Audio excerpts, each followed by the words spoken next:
Assalamualaikum warahmatullahi wabarakatuh. Perkenalkan, nama saya Raya Dimas Prayoga dengan NIM 230600077. Di sini saya akan menjelaskan tentang pengujian hipotesis sampel besar dalam mata kuliah statistika lanjutan. Video ini saya buat untuk memenuhi tugas statistika lanjutan dengan dosen pengampu Bapak Alpon.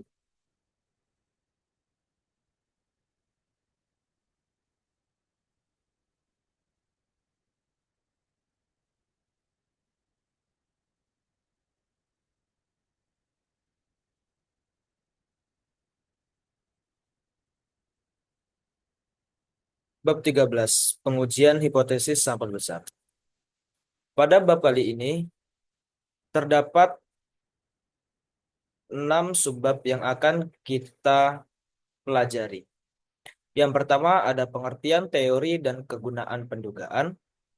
Yang kedua ada prosedur pengujian hipotesis. Yang ketiga ada uji signifikasi. Yang keempat ada menguji hipotesis rata-rata dan proporsi sampel besar. Yang kelima menguji hipotesis selisih rata-rata dan proporsi sampel besar. Dan yang terakhir ada jenis kesalahan 1 dan 2. Baik, kita masuk pada subbab yang pertama, yaitu pengertian hipotesis. Hipotesis adalah suatu pernyataan mengenai nilai suatu parameter populasi yang dimaksudkan untuk pengujian dan berguna untuk pengambilan hipotesis atau keputusan.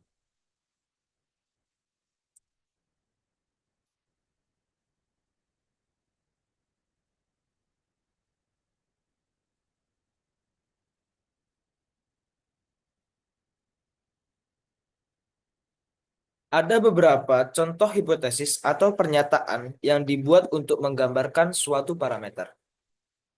Yang pertama, rata-rata hasil investasi di reksadana saham sebesar 10,5% per tahun.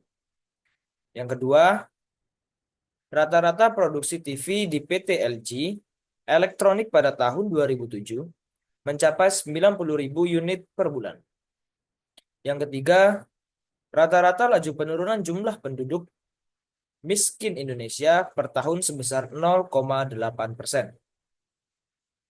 Yang keempat, produktivitas tenaga kerja Indonesia lebih rendah dibanding negara Asia lainnya. Yang kelima, hasil investasi reksadana saham lebih tinggi dibandingkan reksadana lainnya. Yang keenam, proporsi wanita dan pria yang menyukai Honda Jazz adalah sama. Dan yang terakhir, perkembangan kelompok menengah Indonesia berpengaruh positif terhadap pertumbuhan industri keuangan, otomotif, dan elektronik. Contoh dari yang pertama, kedua, dan ketiga menunjukkan hipotesis yang menyajikan fakta yang perlu diuji, yaitu nilai 10,5%, 90.000 unit, dan 0,8%. Contoh dari yang keempat, 5, 6, dan 7 menyatakan hubungan antara suatu dengan sesuatu yang lain. Contoh dari yang keempat dan kelima menggambarkan perbandingan nilai rata-rata hitung. Contoh yang keempat menggambarkan perbandingan proporsi. Sedangkan contoh yang kelima menggambarkan hubungan antar variabel, yaitu antara presentasi kelompok menengah dan investasi industri keuangan, otomotif, dan elektronik.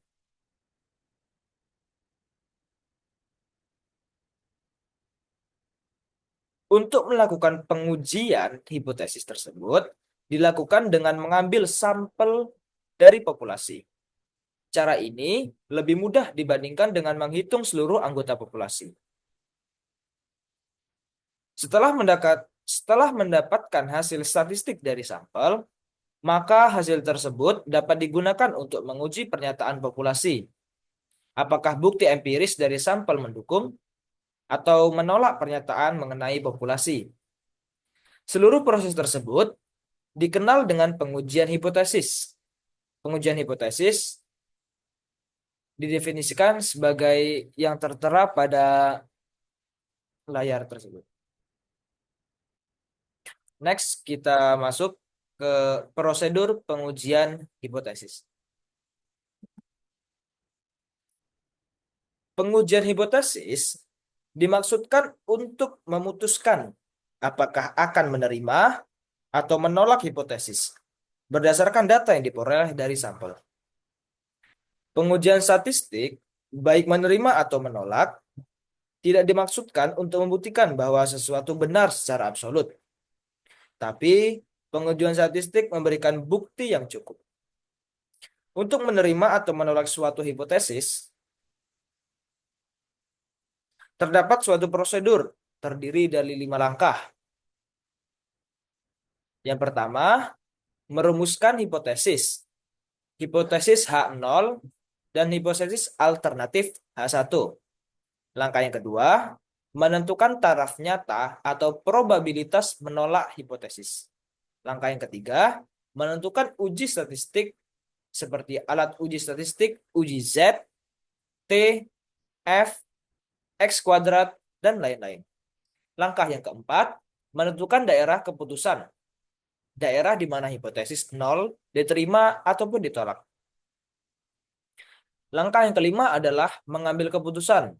Apakah dari hipotesis tersebut menerima H0 atau menolak H0 kemudian menerima H0.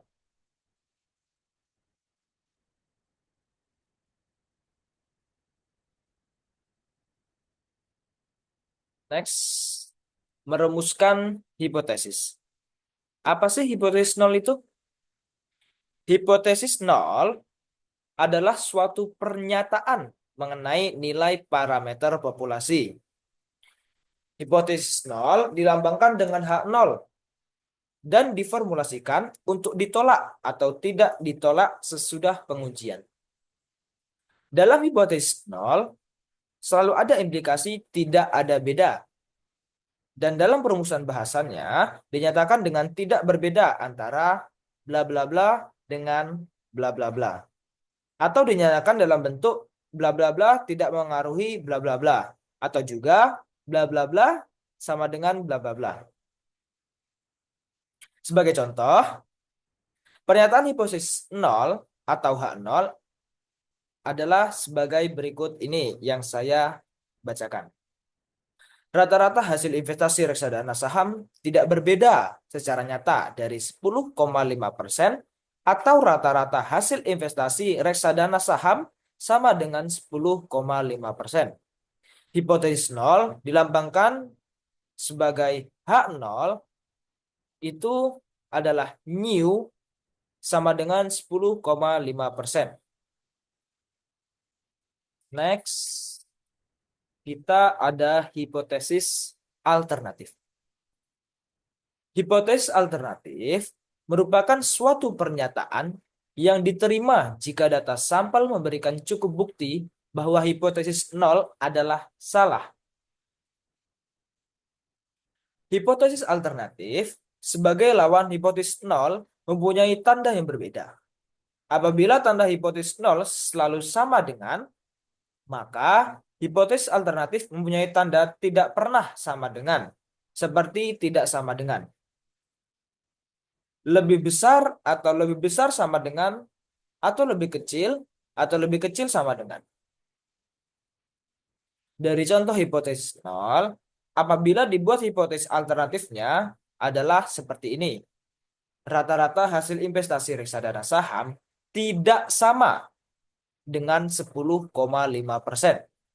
Hipotesis alternatif dilambangkan sebagai H1 sama dengan mu tidak sama dengan 10,5%.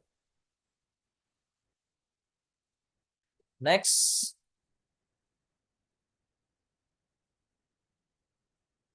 Oh maaf, kita masih ada penggabungan. Nah, dari hipotesis 0 dan hipotesis alternatif itu bisa digabungkan. Penggabungan antara hipotesis 0 dan hipotesis alternatif dalam pengujian statistik bisa kita gabungkan. Seperti contoh ini. Ujilah apakah mu 10,5%, maka hipotesisnya adalah H0 itu adalah mu sama dengan 10,5%. H1 mu tidak sama dengan 10,5%. Nah, mungkin hanya ini yang dapat kita jelaskan mengenai hipotesis nol dan hipotesis alternatif. Lanjut kita ke menentukan taraf nyata.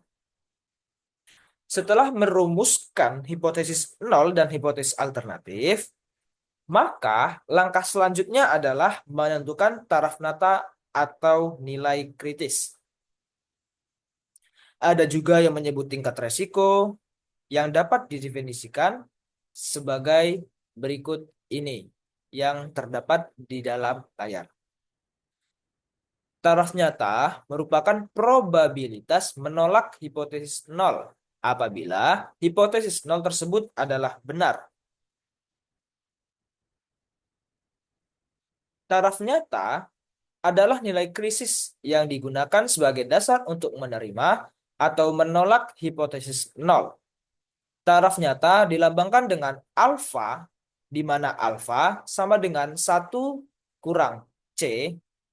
Ingat bahwa C adalah tingkat keyakinan.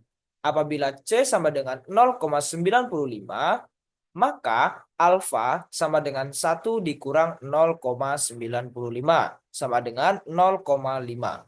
Semakin besar nilai C, maka semakin kecil nilai alfa. Besar kecil nilai alfa tergantung pada berapa besarnya tingkat kesalahan yang menyebabkan resiko dapat diterima.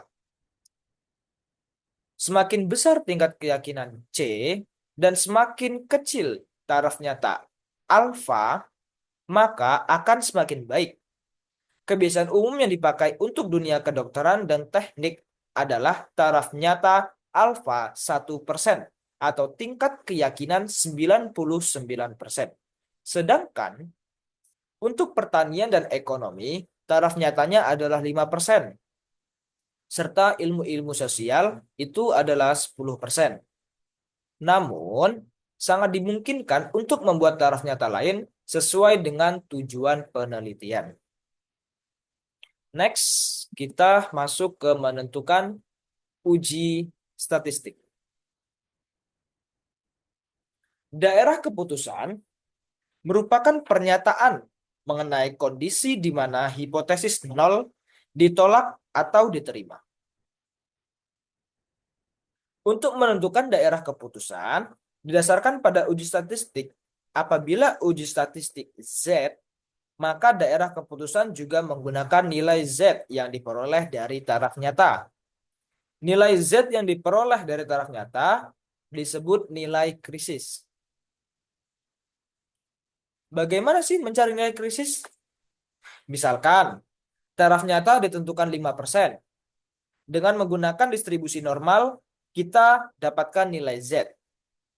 Untuk pengujian satu arah, maka probabilitasnya adalah 0,5 dikurang 0,05 sama dengan 0,4500. Kita kemudian mencari nilai Z dengan probabilitas 0,4500 dan didapatkan nilai Z sama dengan 1,65. Nilai 1,65 inilah merupakan nilai krisis. Daerah di mana lebih kecil dari 1,65 merupakan daerah hipotesis nol. Sedang daerah yang lebih besar dari 1,65 adalah daerah penolakan hipotesis nol. Tuh, nilai Z diperoleh sebagai rumus yang terdapat dalam layar. Z sama dengan X bar dikurang mu dikurang SX, di mana nilai Z itu lambangnya adalah Z. X bar itu adalah rata-rata hitung sampel. Mu itu adalah rata-rata hitung populasi. SX itu merupakan standar error sampel, di mana XX sama dengan do dibagi akar N. Apabila standar deviasi populasi diketahui dan SX sama dengan S per akar N, apabila standar deviasi populasi tidak diketahui. Next, kita masuk ke uji signifikasi satu arah dan dua arah.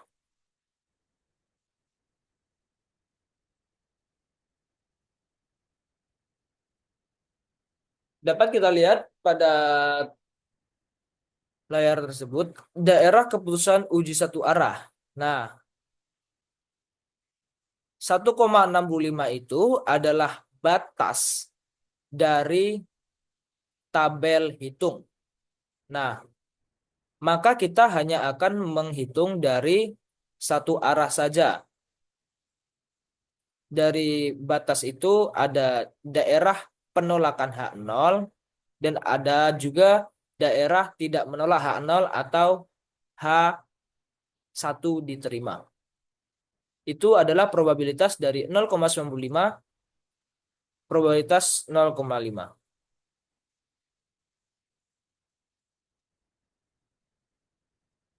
Kita tetapkan misalnya taraf nyatanya 5%.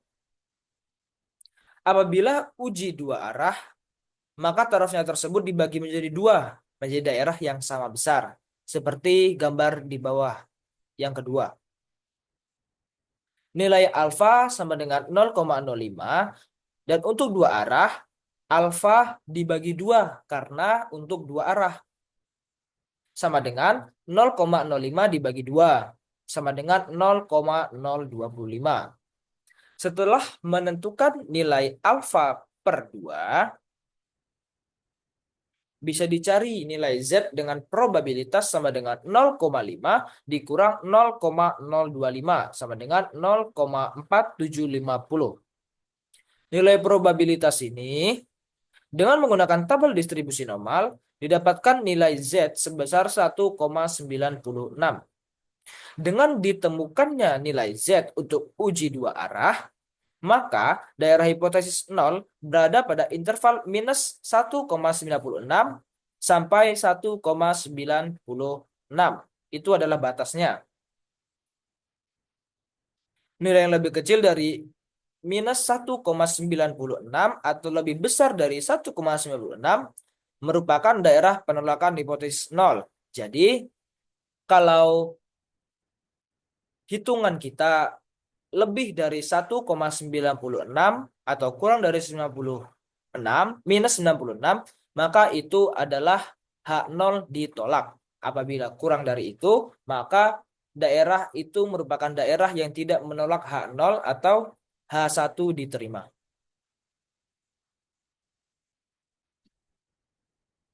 Next, kita masuk ke uji signifikasi satu arah dan dua arah.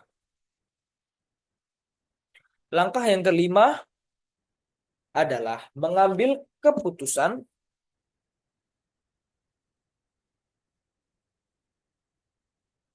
dengan melihat letak nilai Z pada daerah keputusan.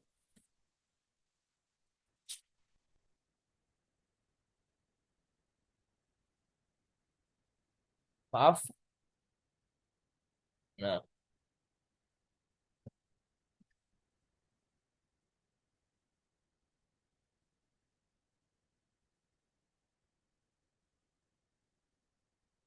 langkah yang kelima adalah mengambil keputusan dengan melihat letak nilai Z pada daerah keputusan. Dengan menggunakan daerah keputusan untuk uji dua arah, apabila nilai Z sebesar 2,45, maka nilai Z terletak pada daerah penolakan H0 dan keputusannya adalah menolak H0 dan menerima H1.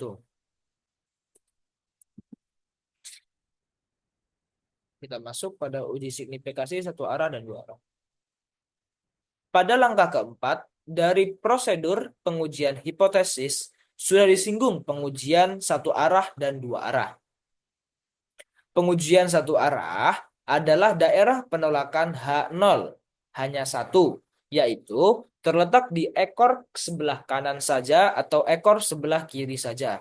Karena hanya satu daerah penolakan, berarti luas daerah penolakan tersebut sebesar taraf nyata yaitu alfa. Dan untuk nilai kritisnya bisa ditulis dengan Z alfa. Sedangkan pengujian dua arah adalah daerah penolakan H0 ada dua daerah, yaitu terletak di ekor sebelah kanan dan kiri. Karena mempunyai dua arah, maka masing-masing daerah mempunyai luas setengah dari taraf nyata yang dilambangkan dengan setengah alfa. Dan nilai kritisnya biasa dilambangkan dengan Z setengah alfa. Pengujian satu arah atau disebut dengan one-tile test digunakan untuk daerah keputusan penolakan H0 dengan tanda lebih besar atau lebih kecil. Ada contoh-contohnya. Seperti ujilah beda rata-rata populasi. Misalkan hipotesisnya adalah rata-rata hasil investasi lebih kecil dari 10,5%. Maka perumusan hipotesisnya menjadi H0 mu lebih kecil dari sama dengan 10,5. H1 mu lebih besar dari 10,5. Nah, tuh. Untuk tanda lebih kecil dari sama dengan pada H0 menunjukkan daerah penerimaan H0. Sedang tanda lebih besar pada H1 menunjukkan daerah penolakan di sebelah ekor kanan seperti gambar A. Yang kedua, ujilah beda selisih dua rata-rata populasi. Misalkan hipotesisnya adalah selisih dua rata-rata populasi lebih besar sama dengan 0. H0 sama dengan mu PA dikurang mu PL. Lebih besar dari sama dengan 0. H1 sama dengan mu PA kurang mu PL lebih kecil dari 0. Untuk tanda lebih besar dari sama dengan pada H0 menunjukkan daerah penerimaan H0. Sedang tanda lebih kecil pada H1 menunjukkan daerah penolakan di sebelah ekor kiri seperti pada gambar B. Nah, yang sebelah kiri adalah gambar A, yang sebelah kanan adalah gambar B. Ini adalah daerah keputusan untuk uji satu arah atau one tile test dengan taraf nyata alfa 5%. Dapat kita lihat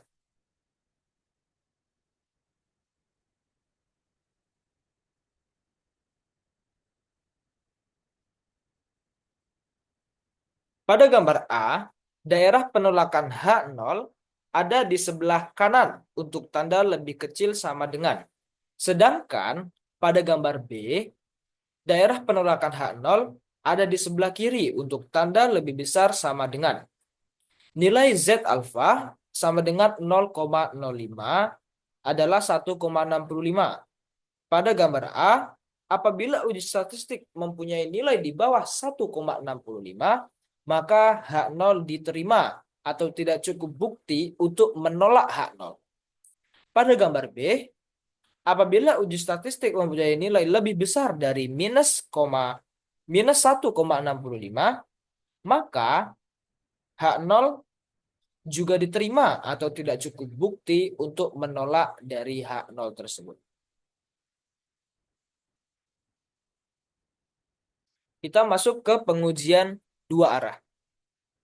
Pengujian dua arah atau two-tile test bisa digunakan untuk tanda sama dengan pada hipotesis 0 dan tanda tidak sama dengan pada hipotesis alternatif. Tanda sama dengan dan tidak sama dengan ini tidak menunjukkan satu arah, sehingga pengujian dilakukan untuk dua arah. Mari kita lihat pada contoh di layar. Ujilah nilai rata-rata sama dengan 10,5%. Maka hipotesisnya dapat dirumuskan. H0 itu adalah mu sama dengan 10,5%. Kemudian H1-nya mu tidak sama dengan 10,5%. Kita lihat sama seperti yang soal nomor 1.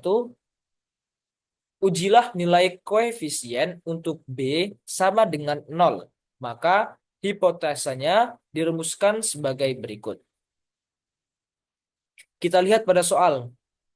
Kalau dia menyatakan sama dengan atau pas nilainya, itu berarti kita menggunakan two-tile test. Apabila dalam soal itu menanyakan tentang lebih besar dari atau lebih kecil dari, itu adalah one-tile test. Kita lihat.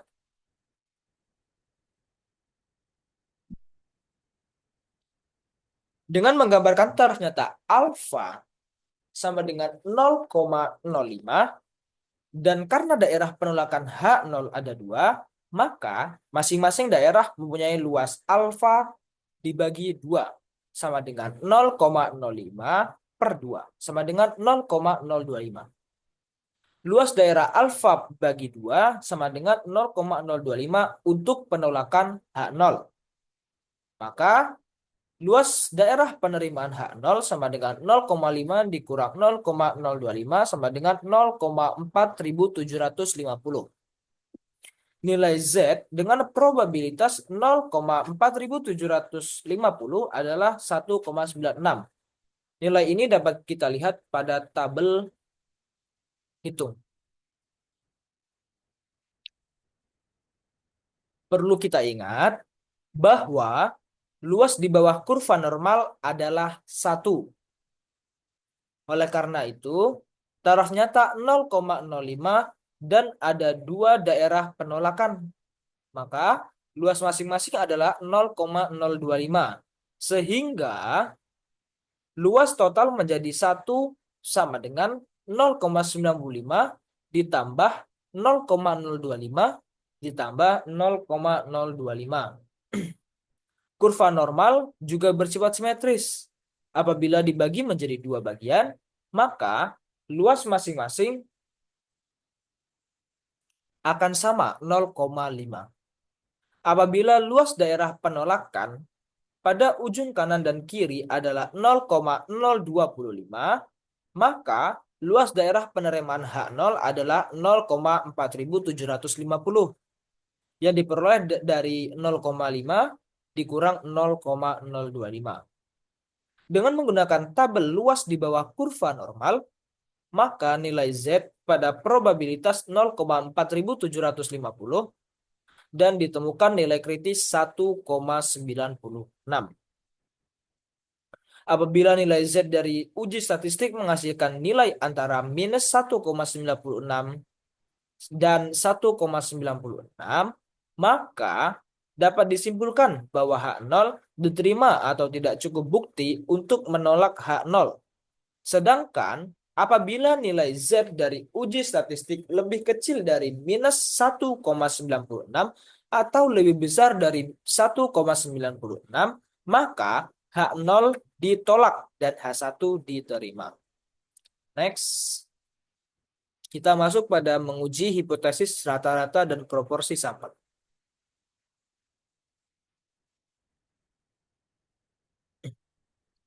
Ada 3 hal yang terkait dengan pengujian hipotesis rata-rata dan proporsi sampel besar, yaitu yang pertama ada proses pengujian hipotesis, di mana pengujiannya tetap mengikuti 5 langkah, mulai dari perumusan hipotesis, perumusan taraf nyata, uji statistik, penentuan daerah keputusan, sampai pengambilan keputusan. Yang kedua, yang diuji dalam hal ini adalah rata-rata populasi dan proporsi dari populasi. Serta yang ketiga adalah sampel besar. Sampel besar adalah sampel yang berukuran 30 atau lebih. Dengan menggunakan sampel besar, kita mengharapkan akan mendekati distribusi normal sehingga dapat digunakan nilai dengan uji Z. Nah, dapat kita lihat seperti contoh ini untuk menguji hipotesis rata-rata sampel besar.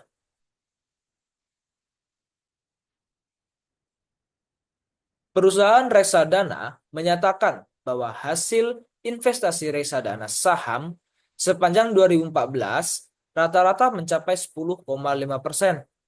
Untuk menguji apakah pernyataan tersebut benar, maka lembaga konsultan Humanica Consultudo mengadakan penelitian pada 30 perusahaan reksadana dan didapatkan hasil bahwa rata-rata hasil investasi adalah 16,32. Nah, pada soal ini kita lihat bahwa 30 perusahaan berarti itu adalah rata-rata sampel besar. Standar deviasinya 10,46%. Ujilah apakah pernyataan perusahaan reksadana tersebut benar dengan taraf nyata 5%.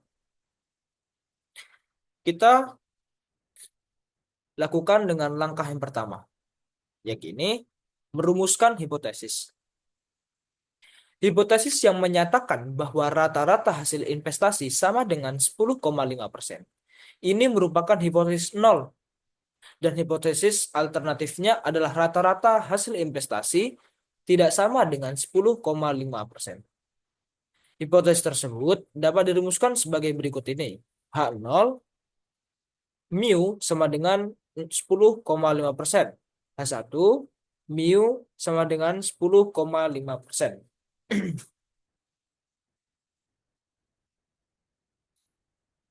Maaf, H1 itu mu tidak sama dengan 10,5%.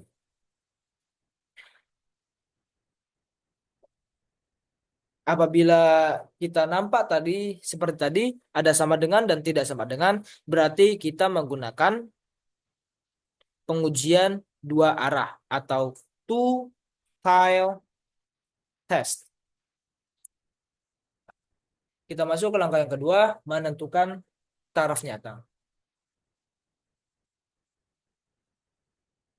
Taraf nyata sudah ditentukan sebesar 5%. Apabila tidak ada ketentuan dapat digunakan taraf nyata lain. Taraf nyata 5% menunjukkan probabilitas menolak hipotesis yang benar 5%. Sedang probabilitas menerima hipotesis yang benar 95%. Nilai kritis Z dapat diperoleh dengan cara mengetahui probabilitas daerah keputusan H0, yaitu Z alfa dibagi 2 sama dengan alfa dibagi 2 itu karena kita menguji dengan dua arah, 0,5 dibagi 2 sama dengan 0,025. Dan nilai kritis Z dari tabel normal adalah 1,96. Kita masuk ke langkah yang ketiga, melakukan uji statistik dengan menggunakan rumus Z. Dari soal tersebut, dapat kita ketahui bahwa rata-rata populasi adalah 10,5%. Rata-rata sampel sebanyak 16,32% dan standar deviasinya 10,46%. Nah, mengingat bahwa standar deviasi populasi tidak diketahui, maka diduga dengan standar deviasi sampel dengan standar error sampel adalah Sx sama dengan S per akar N.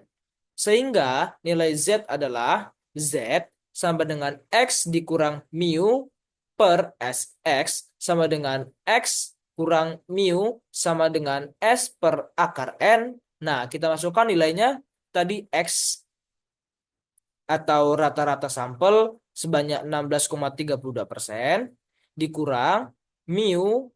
Nah, mu-nya berapa tadi? Rata-rata populasinya 10,5% per standar deviasi. Standar deviasinya adalah 10,46 dibagi akar dari N.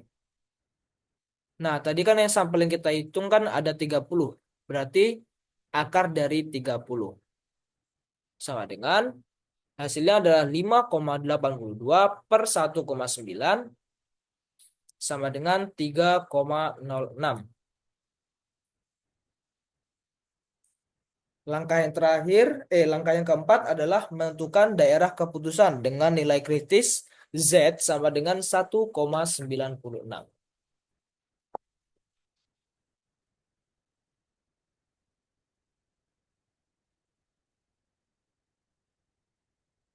Nah, dapat kita lihat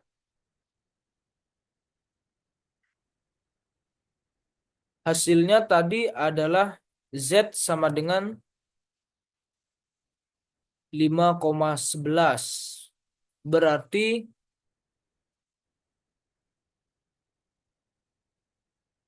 Z sama dengan 1,96.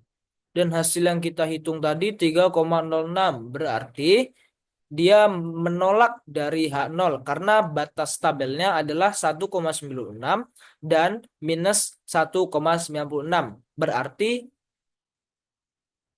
lebih dari 1,96 itu adalah daerah penolakan dari H0. Nah, masuk ke langkah yang kelima, kita dapat mengambil keputusan. Nilai uji Z ternyata tidak pada daerah menolak H0. Nilai uji Z sama dengan 3,04. Terletak di sebelah kanan 1,96. Oleh sebab itu, dapat disimpulkan bahwa menolak H0 dan menerima H1, sehingga pernyataan bahwa hasil rata-rata reksadana saham dengan 10,5% tidak terbukti. Next, kita menguji hipotesis proporsi sampel besar. Pengujian hipotesis proporsi sampel besar mempunyai proses yang sama dengan pengujian hipotesis rata-rata. Namun, terdapat perbedaan dalam rumus uji Z untuk proporsi. Rumus uji Z untuk proporsi, rumus Z untuk uji proporsi adalah sebagai berikut. Z sama dengan P dikurang P per akar P buka kurung 1 dikurang P per N. Di mana Z merupakan nilai uji Z, P kecil adalah proporsi sampel, P besar adalah proporsi populasi, N adalah jumlah sampel. Nah, kita masuk ke subbab yang kelima, menguji hipotesis selisih rata-rata dan proporsi sampel besar.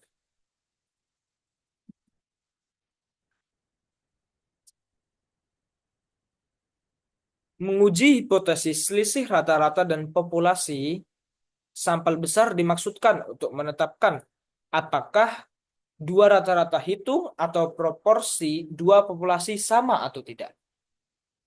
Apakah hasil investasi antara perbankan dan reksadana sama? Apakah harga penawaran dua perusahaan sama? Apakah kinerja keuangan dan perusahaan sama atau tidak? Untuk membedakan dua populasi, maka samping-samping masing-masing populasi terdistribusi secara normal. Atau apabila sampel sebagai cermin dari populasi dengan jumlah sampel lebih dari 30, biasanya juga mendekati distribusi normal. Distribusi sampling dan dari selisih rata-rata proporsi memiliki distribusi normal dan mempunyai standar deviasi sebagai berikut ini. Do X1 dikurang X2 sama dengan akar dari Do pangkat 21 dibagi N1 ditambah Do pangkat 2 yang kedua dibagi N2. Di mana Do X1 dikurang X2 merupakan standar deviasi selisih dari dua populasi tersebut. Do 1 merupakan standar deviasi populasi yang pertama, Do 2 merupakan standar deviasi populasi yang kedua, N1 merupakan jumlah sampel pada populasi yang pertama, N kedua merupakan jumlah sampel pada populasi yang kedua.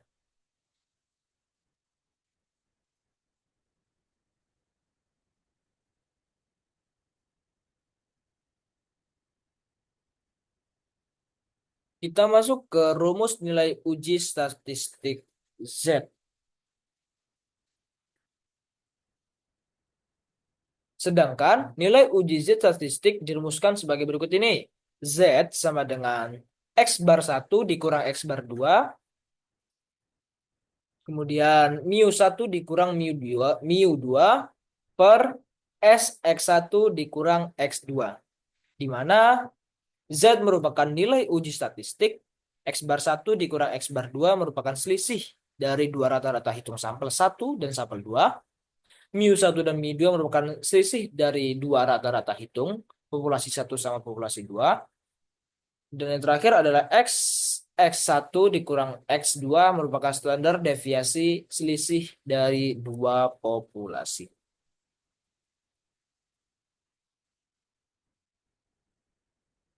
Pada rumus di atas, nilai rata-rata dan standar deviasi populasi harus diketahui. Namun, demikian bisa saja nilai ini tidak diketahui apabila tidak dilakukan sensus. Untuk menduga standar deviasi populasi, digunakan standar deviasi sampel dengan nilai dugaan terbaiknya. Nah, dapat kita lihat. Standar deviasi selisih dari dua sampel sebagai berikut ini. S X1 dikurang X2 sama dengan akar dari S kuadrat yang pertama dibagi N1 ditambah S kuadrat yang kedua dibagi N2. Di mana S X1 dikurang X2 merupakan selisih dari standar deviasi sampel itu. S1 merupakan standar deviasi sampel yang pertama, S2 standar deviasi sampel yang kedua, N1 merupakan jumlah sampel yang pertama, dan N2 merupakan jumlah sampel yang kedua. Kita masuk ke menguji hipotesis selisih proporsi.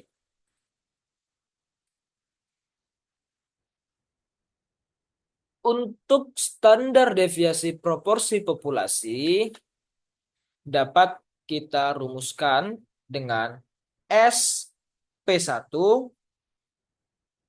dikurang P2 sama dengan akar dari P1 buka kurung 1 dikurang P1 dibagi N1 ditambah buka kurung lagi P2 1 dikurang P2 dibagi N2 di mana SP1 dikurang P2 merupakan standar deviasi selisih dari dua proporsi populasi. P1 merupakan proporsi populasi yang pertama, P2 merupakan proporsi populasi yang kedua, N1 merupakan jumlah sampel pada populasi yang pertama, N2 merupakan jumlah sampel pada populasi yang kedua.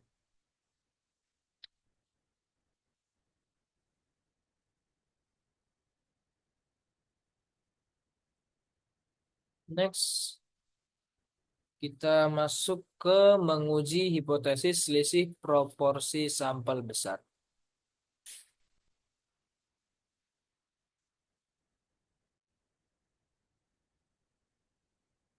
Nah,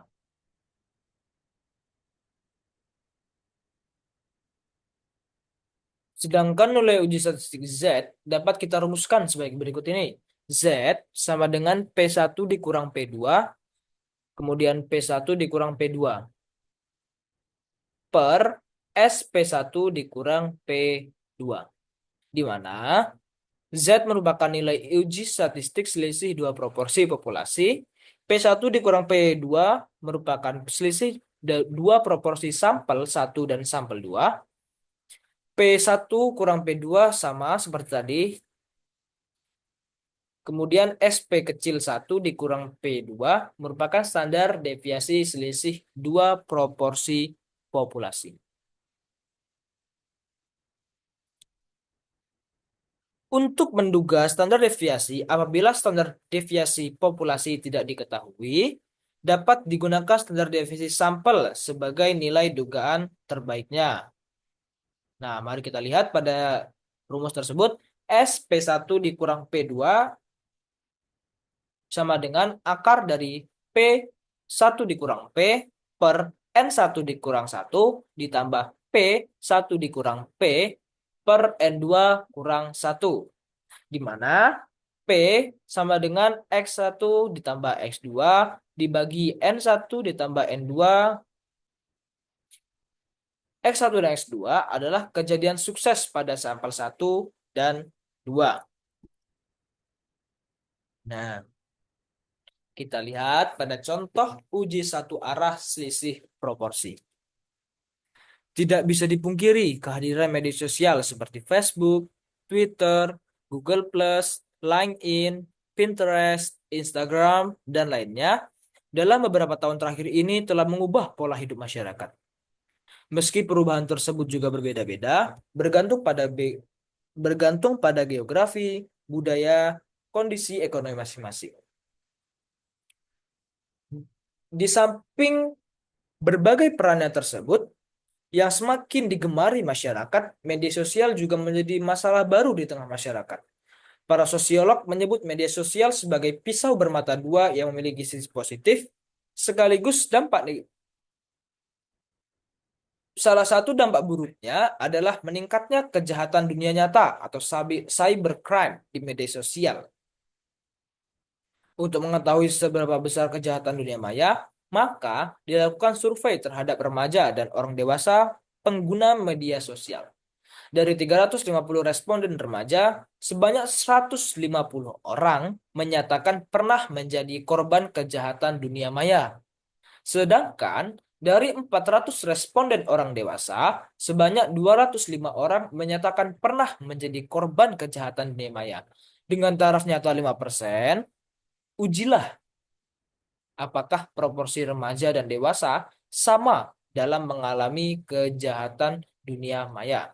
Nah, coba kita lihat sama berarti kita menguji dua arah.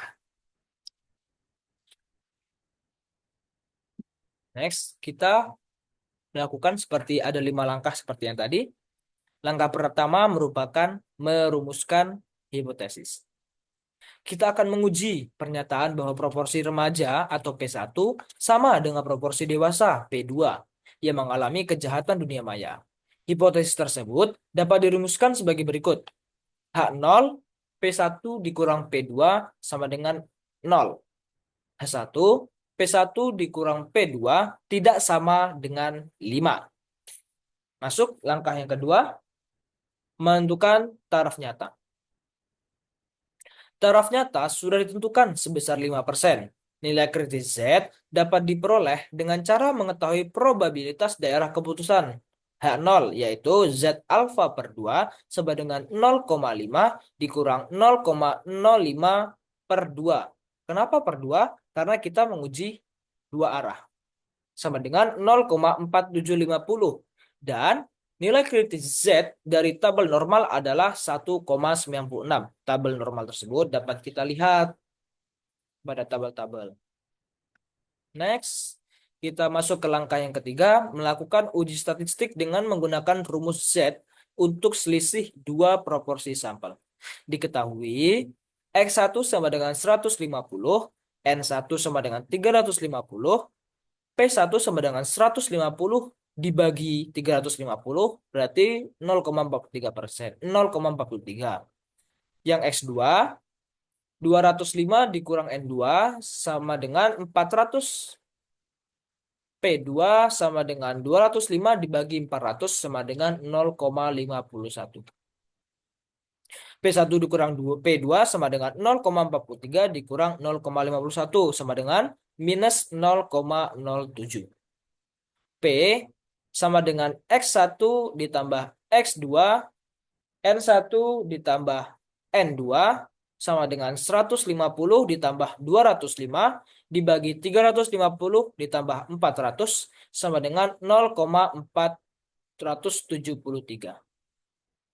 Nah, nilai standar error selisih dua proporsi. Seperti yang kita lihat tadi. Langsung kita masukkan nilainya saja. P-nya 0,473 buka kurung 1 dikurang P 0,473 dibagi N1, N1-nya tadi 350 dikurang 1 ditambah 0,473, 1 dikurang 0,473 per 400 dikurang 1 sama dengan 0,000714 ditambah 0,000625 sama dengan 0,0366. Nilai uji statistiknya kita lihat P1 dikurang P2 dikurang P1 dikurang P2 per S P1 dikurang P2. P1-nya tadi 0,43, P2-nya 0,51 dibagi SP1 dikurang P2 0,0366 sama dengan minus 2294. Langkah yang keempat, kita menentukan daerah keputusan dengan nilai kritis Z1,96. Nah, kita batasi dari nilai ZT tabel adalah 1,96 dan minus 1,96. Nah, kita masuk ke yang kelima, menentukan keputusan dengan nilai kritis Z minus 1,96. Nah, mari kita lihat pada grafik yang kita buat. Nah, nilai kritis Z itu sama dengan minus 1,96. Yang ini. Minus 1,96. Sedangkan nilai uji statistik minus 2, sorry,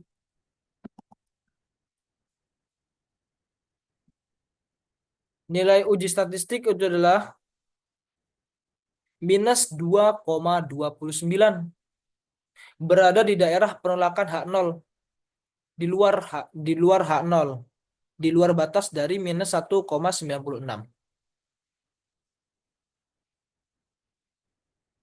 Berarti H0 ditolak dan H1 diterima. Terdapat cukup bukti bahwa selisih proporsi remaja dan dewasa tidak sama dengan 0. Atau proporsi remaja dan dewasa berbeda. Kejahatan di dunia nyata, kejahatan di dunia maya banyak dialami oleh orang dewasa. Next, kita masuk ke subbab yang terakhir, jenis kesalahan 1 dan 2.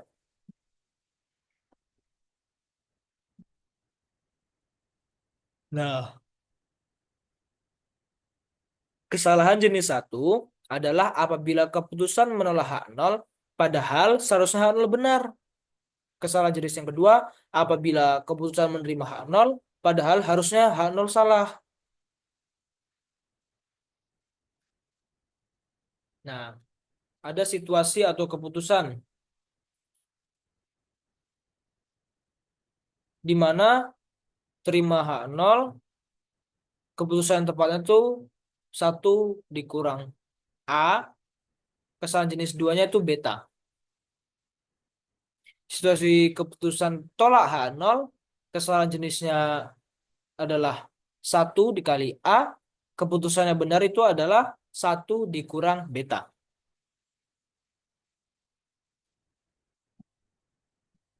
Nah, apabila taraf nyata misalnya 5%, maka probabilitas menolak H0 di mana sebenarnya H0 adalah benar sebesar 5%. Sehingga peluang untuk menerima H0 dan sebenarnya H0 benar adalah 1 dikurang 0,05 sama dengan 0,95.